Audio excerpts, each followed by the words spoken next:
এই দেখুন আমার ভাই এসছে, ছাগল ছানাগুলো ধরবে, ধরতেই দিচ্ছে না, ছুটে পালাচ্ছে। দেখো কেমন ছুটছে, কি কিউট হয়েছে। এই দেখুন ওই ওর মার কাছে চলে এসছে। আমার ভাই যাচ্ছে ওটাকে ওকে ধরতে, কিন্তু ধরতে পারছে না।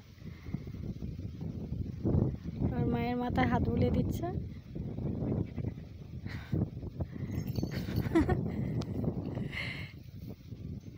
আমার ভাই একজনকে কোলে নিয়েছে আর একজন দাঁড়িয়ে আছে।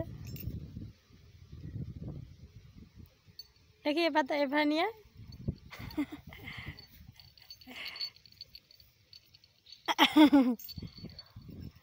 একজন কোলে উঠেছে আর একজন নিচেই আছে, খুব ছোটে।